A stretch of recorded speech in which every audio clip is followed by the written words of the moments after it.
বাসন্তী হাইওয়েতে ট্রাকের ধাক্কায় মৃত্যু হলো কলকাতা পুলিশের এএসআই এর কর্মরত এই অফিসারের নাম শাহাবুদ্দিন বিশ্বাস।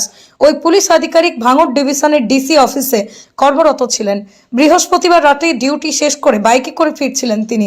বৈরামপুর এলাকায় নিয়ন্ত্রণ হারিয়ে একটি ট্রাক ধাক্কা মারে এএসআই এর বাইকে। ঘটনাস্থলে মৃত্যু হয় এই পুলিশ আধিকারিকের। ঘটনার পর ট্রাকটি আটক করা হলেও চালক পলাতক।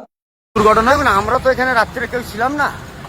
এসআই শাহাবুদ্দিন সাহেব ডিসি অফিসে থেকে বাড়িতে যাচ্ছিল, মিটার লরি এসে মেরে দিয়েছে। ইতিমধ্যে আমাদের কাছে খবর যায়, আমরা বাড়িতেও পৌঁছে গেছিলাম, অলরেডি ঘরে উঠে গেছিলাম।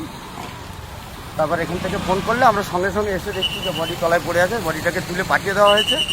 এইবারে পুলিশের কাজ পুলিশ করবে। একের পর এক দুর্ঘটনা এই বাসন্তী হাইওয়েতে, কি বলবেন বিষয়টা নিয়ে? দেখুন, এটা দুর্ঘটনা বাসন্তী হাইরোড চওড়া না হওয়া পর্যন্ত, 6 লাইন না হওয়া পর্যন্ত এটা হতে থাকে। আমরা চাইব অবিলম্বে যাতে এই রোডের সংস্কার হয়, রোডটা তাড়াতাড়ি চওড়া হয়, ডবল হয়ে 1 বাই না রোড হওয়া পর্যন্ত বাসন্তী হাই রোডে এটা হতে থাকে। আপনার নাম? আমার নাম ওয়েদার ইসে, মাইনরিটি সেলের সভাপতি, দক্ষিণ 24 পরগনা, অর্গিন প্রেসিডেন্ট।